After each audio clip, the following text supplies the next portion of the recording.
जय सिया राम। मैं हूं पंडित अरविंद गौड़। स्वागत करता हूं आपका अपने YouTube चैनल ज्योतिष विद अरविंद गौड़ में। और हमारी आज की चर्चा का विषय है गोचर में गुरु का राशि परिवर्तन। गुरु 20 नवंबर को अपनी राशि बदलेंगे और मकर राशि से कुंभ राशि में चले जाएंगे। दोनों ही शनि की राशियां हैं। पहले मकर भी शनि की राशि थी और कुंभ भी शनि की राशि है, पर मकर में वो नीच राशि के होते हैं और कुंभ में नहीं। एक बात। दूसरा, वो उसकी सम राशि है, वहां पर वो सम भाव में आते हैं। दूसरा, उसके बाद जो अगली राशि आती है वो है मीन, जहां वो स्वग्रही होते हैं। तो ग्रह जब उस राशि में रहता है जहां आगे उच्च राशि या स्व राशि आने वाली होती है तो उसके स्वभाव में कुछ पॉजिटिविटी रहती है। तो 20 नवंबर को ये ग्रह कुंभ राशि में प्रवेश करेंगे और लगभग 5 महीने 13 अप्रैल 22 तक वहां रहेंगे और उसके बाद मीन राशि में चले जाएंगे। तो बड़ी तेज गति से इस राशि को पार करेंगे। तो इसका जो प्रभाव होगा वो कैसे देखना होता है उसको समझने की कोशिश करते हैं। बृहस्पति का जो ये गोचर पर वीडियो है, इस पर जो भी बातें बताई जाएंगी आप कृपया उन्हें लगन के हिसाब से देखें। लगन के हिसाब से ही उसका सही फल आपको प्राप्त होगा।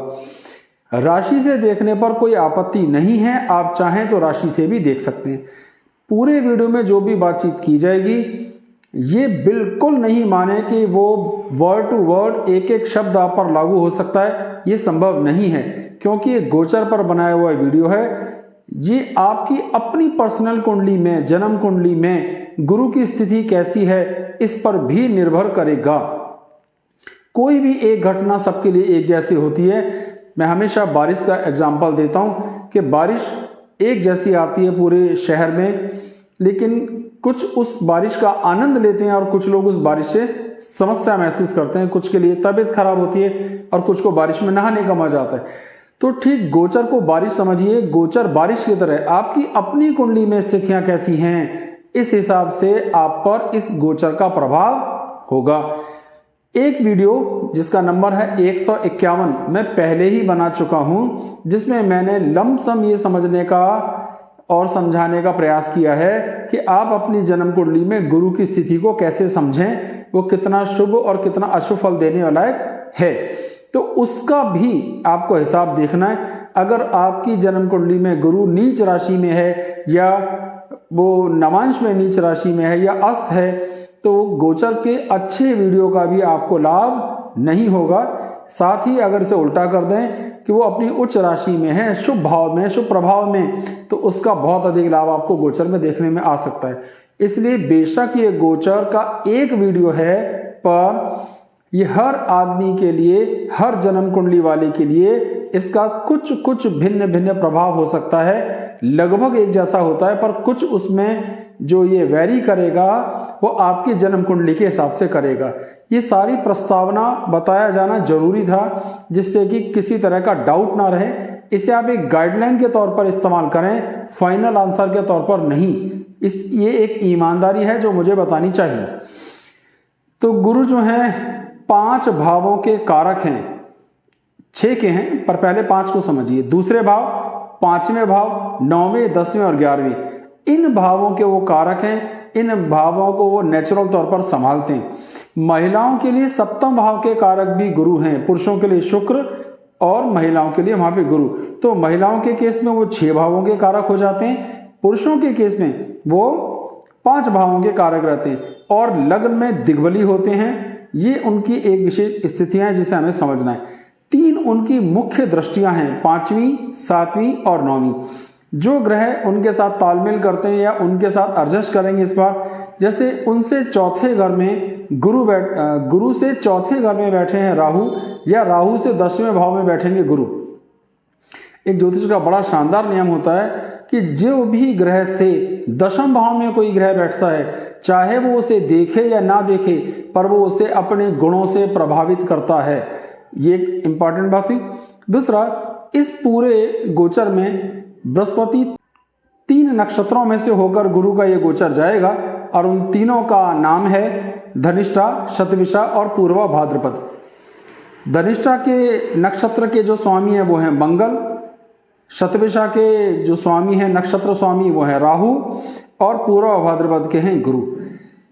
धनिष्ठा में रहेंगे 20 जनवरी से 2 जनवरी 22 तक, 20 नवंबर 2022 से धनिष्ठा में रहेंगे 20 नवंबर 21 से 2 जनवरी 22 तक। शतभिषा में रहेंगे 2 जनवरी 22 से 2 मार्च 22 तक, केवल 2 महीने लगभग, और 2 मार्च 22 से 13 अप्रैल तक, 13 अप्रैल 22 तक ये रहेंगे पूर्व भाद्रपद नक्षत्र में, जो गुरु का ही अपना नक्षत्र है। तो इसका लमसम सभी लग्नों पर कैसा प्रभाव होगा, वो किस तरह से एक दूसरे को प्रभावित करेंगे, इन्हीं सभी विषयों को समझने के लिए एक एक करके सभी लग्नों पे से देख लेते हैं। मेष लगन से शुरू करते हैं। मेष लगन की स्थिति यह रहेगी कि गुरु गोचर में 11वें भाव में आएंगे और यहाँ वो 12वें और 9वें भाव के स्वामी हैं। अपनी एक भाव से 12वें भाव से 12वें, यानी हमारे खर्चों को संभालने वाले हो गए, हमारे खर्चों को कंट्रोल करने वाले हो गए। और भाग्य से तीसरे घर में है तो भाग्य का अर्थ निकालना, भाग्य के प्रयास। 11वें घर में बैठना अपने आप में शुभ रहता है क्योंकि वो आमदनी के दृष्टिकोण से अच्छा है। तो मेष लगन वालों के लिए लगभग हर सूरत ये गोचर अच्छा रहेगा। गुरु का प्लेसमेंट गोचर के हिसाब से यहाँ बिल्कुल ठीक है। उनकी एक दृष्टि पड़ेगी, 5वीं दृष्टि तीसरे भाव पर, और तीसरे भाव में जो स्थिति है वो हमें हमारे प्रयासों का फल मिलेगा, हमारे छोटे भाई बहनों से तालमेल की स्थितियां ठीक रहेंगी।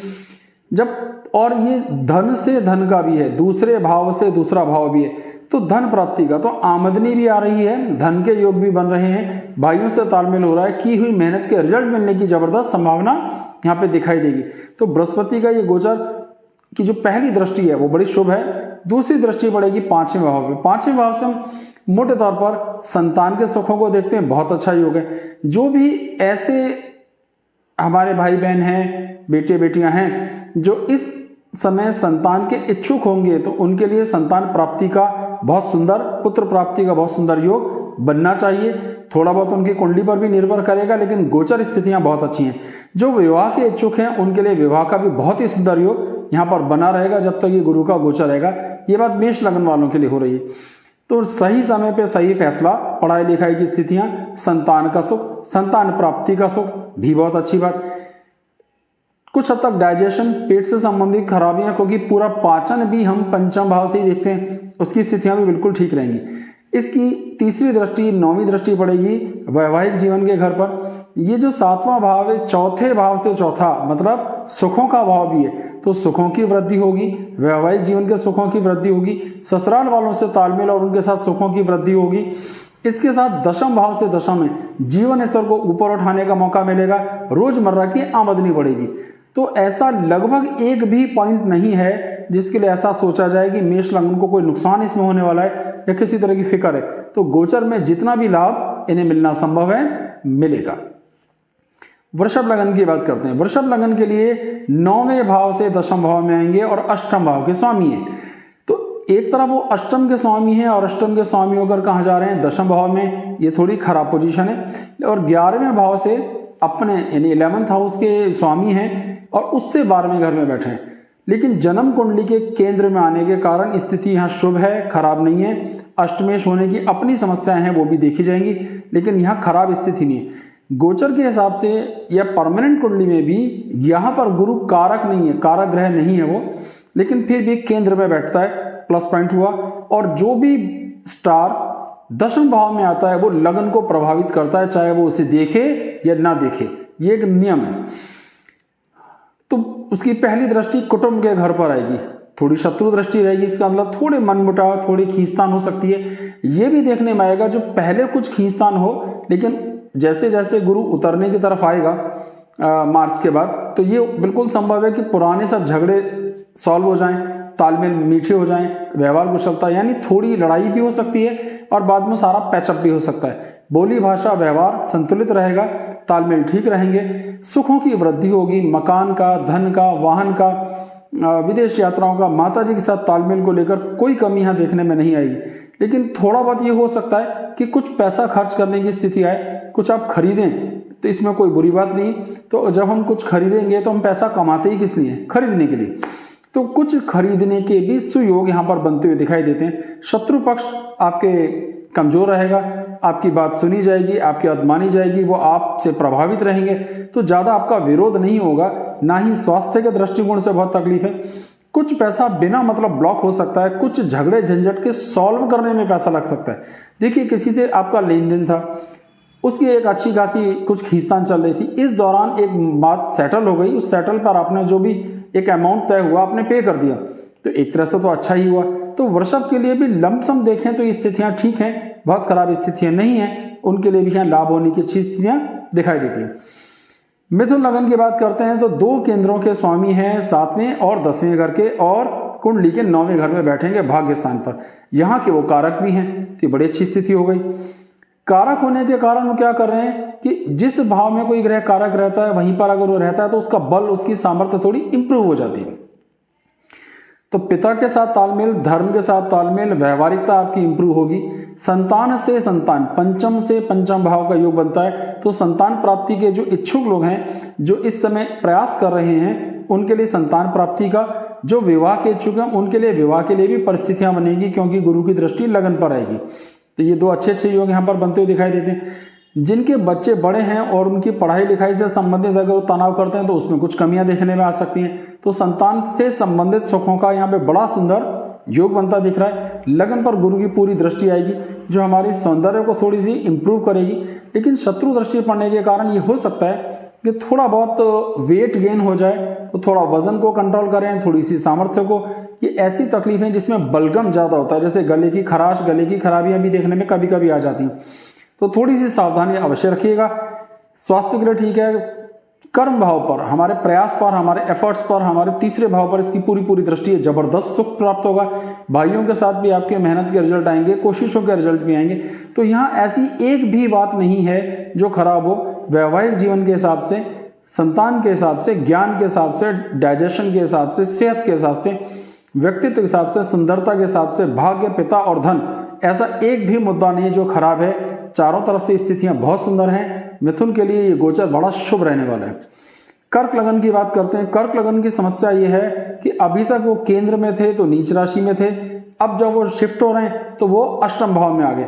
गोचर में अष्टम भाव में गए हुए ग्रह ज्यादा अच्छा फल नहीं दे पाते आमतौर पर। यह स्थिति है वो छठे भाव के स्वामी होकर के अष्टम में आ रहे हैं, तो शत्रु जरूर कुछ कम होंगे। शत्रुओं से जो बहस हो रही थी, ये जो कभी कभी कन्फ्लिक्ट होते हैं, वो थोड़े कटेंगे, उसका कोई सॉल्यूशन सा मिलता हुआ दिखाई देगा। यहां तक तो बात समझ में आती है। लेकिन भाग्य को लेकर के कुछ तनाव देखने में आएगा। सही मौके पर जो काम हो जाने चाहिए थे वो नहीं हो रहे, बिना मतलब डिले हो रहे हैं। संतान की प्राप्ति में कुछ प्रॉब्लम देखने में आ सकती है या देर लग सकती है, ऐसा सारी बातें देखने में आ सकती हैं।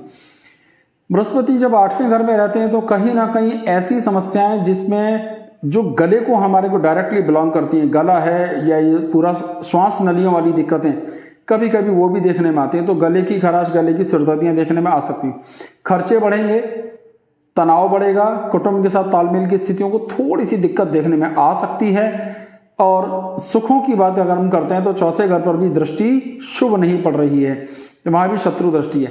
तो ये गोचर ईमानदारी से कर्क वालों के लिए बहुत अच्छा नहीं है। सिर्फ एक मुद्दे पर बहुत अच्छा है, और वो है कि उनका जो कन्फ्लिक्ट हो रहा है, जो बहस थी, जो बहुत ज्यादा टेंशन था, वो टेंशन थोड़ा सा कम हो जाएगा। लेकिन कोई और बहुत बड़ा सुधार होता हुआ इन्हें नहीं दिखाई देता। सिंह लगन की बात करते हैं तो यहाँ स्थिति बहुत अच्छी है। अभी तक छठे घर में बैठकर उन्हें त्रस्त कर रहे थे, दुखी कर रहे थे, लेकिन अब वो पंचम भाव के स्वामी होकर के सप्तम भाव में आ गए, केंद्र में। ये अच्छी स्थिति है। बेशक वो अष्टम भाव के स्वामी भी हैं, पर पहले धनु राशि आई, इसलिए वो पंचम भाव के स्वामी ही ज्यादा फल देंगे। लगन पर भी पूर्ण दृष्टि डालें, एकादश भाव पर भी पूर्ण दृष्टि डालें और तीसरे भाव पर भी। तो प्लेसमेंट बहुत अच्छा है। वैवाहिक जीवन के सुख के हिसाब से, शादी ब्याह के हिसाब से, जो विवाह के इच्छुक हैं उनके लिए शादी का योग, संतान प्राप्ति का योग भी यहाँ पर बनता हुआ दिखाई दे सकता है। ये स्थितियां भी ठीक हैं। आमदनी निश्चित रूप से बढ़ेगी। सेहत, व्यक्तित्व, पर्सनैलिटी, वैवाहिक जीवन के तालमेल। अच्छा, जिनके तालमेल खराब चल रहे होंगे, पहले से कुछ स्थितियां खराब होंगी, उनके नए सिरे से तालमेल ठीक होने का योग बनेगा। प्रयासों के फल मिलते हुए दिखाई देंगे, कोशिशें रंग लाएंगी।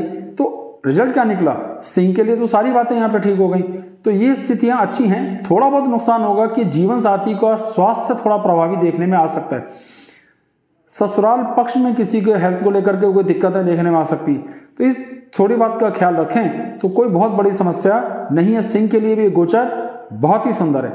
अब बारी आ जाती है कन्या लगन की। कन्या लगन के लिए स्थिति खराब हुई। अभी तक त्रिकोण में बैठे थे, लेकिन अब वो छठे भाव में आ गए और सप्तम भाव के स्वामी होकर के छठे भाव में बैठे और चौथे भाव के स्वामी होकर 2 केंद्रों के स्वामी हैं। स्थिति दोनों के लिए खराब है। चौथे भाव के हिसाब से देखेंगे तो सुखों को लेकर, यात्राओं को लेकर के बहुत भागदौड़ बढ़ेगी, सुख घटेंगे। माता जी के साथ एडजस्टमेंट या उनके स्वास्थ्य को दिक्कत देखने में आ सकती है। बड़े मामा को या बड़ी मौसी को भी स्वास्थ्य की कोई दिक्कत या उनसे व्यवहार में आपको कोई खींचता देखने में आ सकती है। अपने जीवन साथी का स्वास्थ्य को लेकर के भी दिक्कत देखने में आ सकती है। तो ये गोचर बहुत अच्छा नहीं है कन्या लगन के लिए। इसकी दृष्टि जो तिथि अच्छी है, ठीक है, वहां पर ये थोड़ा बहुत लाभ जरूर देगा, लेकिन खर्चे बढ़ाएगा। एक और दृष्टि 7वीं जो है 12वीं, तो खर्चे बढ़ेंगे, कुटुंब के साथ तालमेल की दिक्कतें देखने में आएगी, व्यवहार कुशलता में दिक्कत देखने में आएगी। अब सोचिए, आधे लोगों का स्वास्थ्य, माता जी का, जीवन साथी का स्वास्थ्य अगर खराब होगा तो खर्चे ही बढ़ने वाले हैं, भागदौड़ बढ़ने वाली है। अगर स्वास्थ्य ठीक नहीं रहेगा और ये सब परेशानियां बढ़ेंगी तो कहीं ना कहीं हम अपनी वर्किंग पे पूरा ध्यान नहीं दे पाएंगे। जब वर्किंग पे पूरा ध्यान नहीं देंगे तो इस सब का नुकसान घुमा फिराकर आमदनी पर आएगा ही।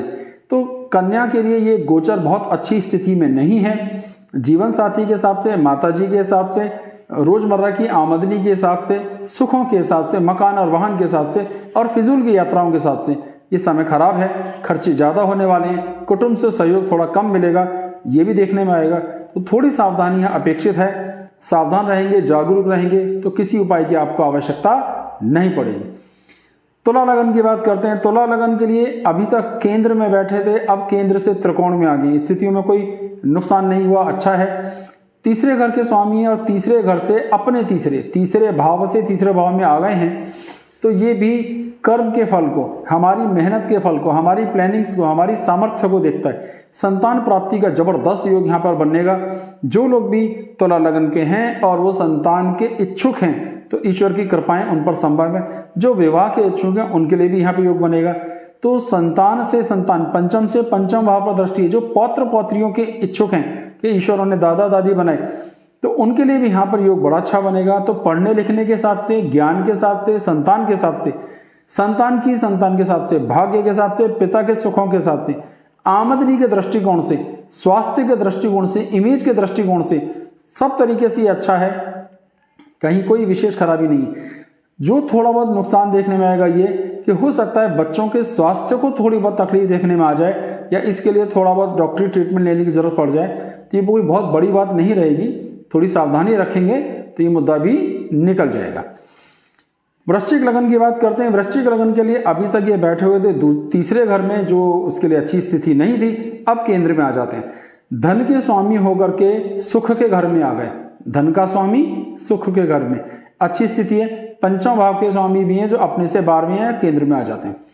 तो कुछ अच्छी स्थिति उनके लिए, वृश्चिक के लिए यहाँ पे मेंटेन होती दिखती है। इसमें ऐसा कभी कभी देखने में आता है कि घर परिवर्तन का भी योग बन सकता है। ये टेम्परेरी फेज के हिसाब से बात हो रही है। संतान से दूरियां भी बन सकती हैं, संतान दूर पढ़ने जा सकती है, संतान का दूर एडमिशन हो सकता है, ऐसा भी देखने में आ सकता है। परिवार से हम अलग हो सकते हैं, कुटुंब से अलग होने का मौका मिल सकता है। तो कारण कुछ भी हो सकते हैं, लेकिन कुछ गैप आ सकते हैं। इसका नुकसान नहीं है, ये फायदे में आ रहे हैं, अच्छे में आ रहे हैं, लेकिन आ सकते हैं। पूरी दृष्टि दशम भाव पर पड़ेगी तो निश्चित रूप से स्टेटस, पोजीशन, रुतबे को इंप्रूव करेगा। सुखों की इंप्रूवमेंट होंगे। माता जी के साथ वाहन का, धन का, सुखों का, हायर एजुकेशन के सुख प्राप्त होंगे, उसमें कोई समस्या नहीं। लेकिन कुछ बहुत सा धन खर्च भी हो सकता है बिना मतलब, और कुछ धन अचानक कमाने का मौका भी मिल सकता है। दोनों स्थितियां, दोनों अलग अलग एक साथ काम कर सकती हैं, जैसे जैसे वो नक्षत्र के हिसाब से चलेगा। तो गुरु की जो 5वीं दृष्टि अष्टम भाव पर है वो बहुत भला नहीं कर रही है, कुछ नुकसान ही करेगी। और एक दृष्टि 12वें घर पे, ये भी अच्छी नहीं है, इसका भी नुकसान ही कुछ ना कुछ देखने में आएगा कि खर्चे आपके फिजूल ज्यादा हो सकते हैं। लेकिन जो दशम भाव पर दृष्टि आ रही वो बड़ी अच्छी है। तो लमसम लेके चलते हैं तो पहले के मुकाबले बड़ा सुधार हो रहा है। पहले जो स्थितियां चल रही थी उस लिहाज से स्थितियां बहुत अच्छी हैं। बहुत अच्छी नहीं है लेकिन फिर भी कंपैरेटिवली अगर हम कंपेयर करते हैं मकर के मुकाबले तो यहाँ स्थितियां बहुत अच्छी हैं। थोड़ी सावधानी बरतेंगे तो अच्छा रहेगा। गुरु के बीज मंत्रों का जाप या गुरु के लिए दान कर सकते हैं, इससे भी आपको लाभ होगा। धनु लगन की बात करते हैं, लगन के ही स्वामी हैं और अपने से तीसरे घर में आ रहे हैं, 2 केंद्रों के स्वामी हैं, बहुत अच्छी स्थिति है। 7वें घर को, 9वें घर को और 11वें घर पर इनकी अपनी पूरी दृष्टि आएगी, तो प्लेसमेंट भी ठीक है, दृष्टियां भी सारी ठीक हैं, विवाह का योग बनता है, संतान से संतान मतलब संतान प्राप्ति की संभावनाएं भी बन रही हैं, क्योंकि पंचम से पंचम भाव पर उसकी पूरी दृष्टि है, तो संतान प्राप्ति का भी योग बन रहा है, भाग्य का भी योग बन रहा है, पिता से सुख का योग बन रहा है, भाइयों के साथ तालमेल की स्थितियां इंप्रूव हो रही हैं, वैवाहिक जीवन रोजमर्रा की हमारे आदमी सुखों की स्थितियां भी इंप्रूव हो रही हैं, और साधारण तौर पर जिसे हम उसकी दृष्टि के हिसाब से देखें तो 11वें भाव पर है, तो इनकम का भी जबरदस्त योग बन रहा है। यहाँ कहीं कुछ भी खराब नहीं है, सारी स्थितियां बेहतरीन अच्छी हैं, यहाँ कोई खराबी देखने में नहीं आएगी। धनु के लिए गोचर बहुत अच्छा है। इसके बाद जब वो मीन में जाएगा तो जबरदस्त अच्छा राजयोग बनाएगा, तो ये स्थितियां बिल्कुल ठीक हैं। गुरु को किसी तरह के तनाव, धनु लगन वालों को गुरु से किसी तरह का तनाव देखने में नहीं आएगा। मकर लगन की बात करते हैं तो मकर लगन वालों के लिए अभी तक लगन में वो खराब स्थिति में था और 12वें घर का स्वामी था, लेकिन अब दूसरे घर में आया, कोई बहुत बड़ा सुधार तो यहाँ भी नहीं हुआ, ये धन की हानि करने वाला हो गया। 12वें घर का स्वामी जहां भी जाएगा उससे संबंधित तनाव देगा, तो भाषा इंप्रूव होगी, स्वभाव में मिठास आएगी, हमारा कुटुंब के साथ तालमेल थोड़े से इंप्रूव होंगे, शत्रुओं पर हम कंट्रोल कर पाएंगे, बीमारियों को संभाल पाएंगे, जो कुछ पैसा हमारा ब्लॉक है उसकी रिकवरी देखने में आ सकती है, इसका फायदा जीवन स्तर को इंप्रूव करने में मिल सकता है। लेकिन नए सिरे से बहुत सा पैसा कमाने का मौका नहीं मिलेगा। अर्थ ये निकला कि जो हमारा ब्लॉक है वो मिला, जो हमारे झगड़े झंझट थे वो फ्री हुए, किसी के पास हमारे पैसे फंस रहे थे तो वो मीडिएशन जिसे कहते हैं ना, बीच बचाव करके वो पैसा भी वसूल हो गया, तो ये सारा लाभ होता हुआ मकर को साफ शब्दों में दिखाई देगा। तो इनके लिए जो थोड़ा बहुत नुकसान है वो ये कि जो दृष्टियां हैं वो जिन जिन भावों पर पड़ रही हैं उस लिहाज से ये बहुत सुंदर गोचर नहीं है। फिर भी पुराने झंझट, पुरानी बीमारियां, पुरानी समस्याएं वो सॉल्व होती हुई साफ साफ दिखाई देंगे। कुंभ लगन के लिए लगन में आ जाते हैं, यहाँ पर वो दिग्बली भी होते हैं और यहाँ से वो 3 त्रिकोण देखते हैं, 5वां, 7वां और 9वां, अत्यधिक शुभ स्थिति है। कुंभ के लिए ये इसलिए अच्छी है कि धन भाव का स्वामी, दूसरे भाव का स्वामी लगन में आके बैठा है, तो धन बढ़ेगा, संतान का सुख बढ़ेगा, संतान की कामयाबियों की खुशियां मिल सकती हैं, संतान प्राप्ति का योग बनेगा, विवाह का योग बनेगा। अगर किसी का वैवाहिक जीवन में कुछ झंझट चल रहा था तो वो सॉल्व होगा। तो ऐसा एक भी कारण यहाँ नहीं है जिसके कारण ये समझा जाए कि कोई नुकसान होगा। आमदनी का स्वामी 11वें घर में आ गया, तो हर सूरत यहाँ स्थिति बहुत अच्छी है। संतान के हिसाब से, रोजमर्रा की आमदनी के हिसाब से, भाग्य के हिसाब से, पिता के सुख के हिसाब से, संतान के सुख के हिसाब से, सही मौके पर सही फैसले लेने के हिसाब से, और अपनी सेहत व्यक्तित्व के हिसाब से थोड़ा वजन बढ़ सकता है, इसका ख्याल कीजिए। बाकी यहाँ कोई बहुत बड़ी दिक्कत नहीं है, बहुत अच्छा ये गोचर रहने वाला है, इसमें कोई समस्या नहीं। मीन लगन की बात करते हैं, मीन लगन के लिए गोचर थोड़ा गड़बड़ यूं है कि लगन का स्वामी 12वें घर में आ जाता है, ये कोई बहुत अच्छी स्थिति नहीं है। उसकी जो दृष्टियां हैं 4थे घर पे, 6ठे घर पे और 8वें घर पे पड़ रही हैं, तो ना दृष्टियों के हिसाब से बहुत अच्छा है, ना प्लेसमेंट के हिसाब से अच्छा है। स्टेटस को थोड़ा सा दिक्कत देखने में आएगी, सेहत को थोड़ी दिक्कत देखने में आएगी, आपकी इमेज थोड़ी बहुत दिक्कत देखने में आएगी। चाह के भी आपके शब्दों का वजन शायद उतना ना रहे जितना आप उम्मीद करते हैं, तो इसे हम कहते हैं मार्केट वैल्यू को थोड़ी बहुत दिक्कत देखने में आना, तो ख्याल रखिएगा। माता जी के स्वास्थ्य को लेकर या उनके साथ थोड़ा बहुत कन्फ्लिक्ट हो सकता है, बहस हो सकती है, ध्यान रखिए।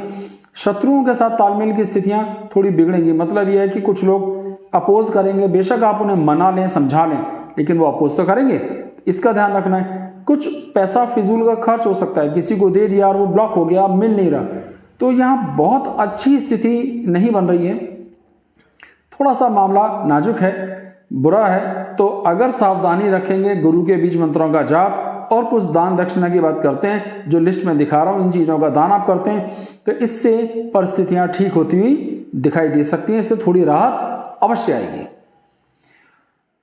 सारी वीडियो पूरी हो गई है हमारी यहाँ पे और सभी लग्नों के ऊपर चर्चा भी हो गई है। और हमारे चैनल को सब्सक्राइब कीजिए, वीडियोस को लाइक कीजिए, आगे शेयर भी कीजिए।